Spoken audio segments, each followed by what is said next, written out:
북한의 잇단 탄도미사일 발사가 이어진 가운데 미한일 북핵 수석 대표들이 전화 통화를 갖고 암호화폐 탈취 등 북한의 핵과 미사일 개발 자금 조달을 차단하는 노력을 배가하기로 했습니다. 한국 성주에 배치된 주한미군 고고도 미사일 방어체계 사드와 다른 지역의 패트리엇 미사일 체계는 이르면 이달 말부터 통합 운용될 예정입니다. 첫 소식 박동정 기자가 보도합니다.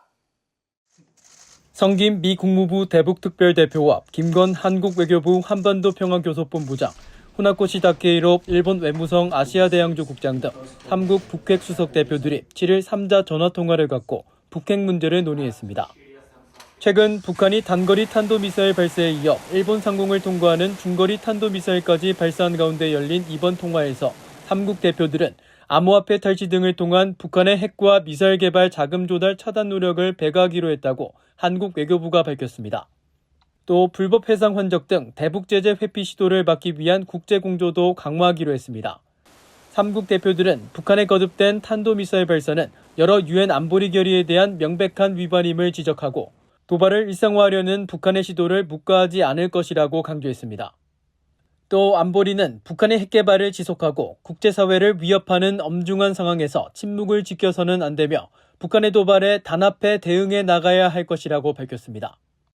이런 가운데 한국 경상북도 성주에 있는 주한미군의 고고도 미사일 방어체계 사드와 다른 지역에 배치된 패트리엇 미사일 체계가 이르면 이달 말부터 통합 운용됩니다. 한국군소식통은 6일 성주기지로 들어간 사드 관련 장비는 3단계 개량 작업에 필요한 마지막 장비라면서 이들 장비 반입으로 3단계 성능 개량 작업은 이달 내에 완료될 것으로 안다고 말했습니다. 6일 경기도 오산기지에서 성주기지로 반입된 장비는 레이더와 전자장비, 미사일 수송 차량 등인 것으로 알려졌습니다. 주한미군은 그동안 미국 국방부의 합동긴급작전 소요에 따라 사드 3단계 성능 개량 작업을 진행해왔습니다. 이 작업이 완료되면 사드와 패트리엇 미사일의 레이더와 발사대가 통합 운용되면서 주한미군의 북한 탄도미사일에 대한 상하층 요격 능력이 크게 강화될 전망입니다. VOA 뉴스 박동정입니다.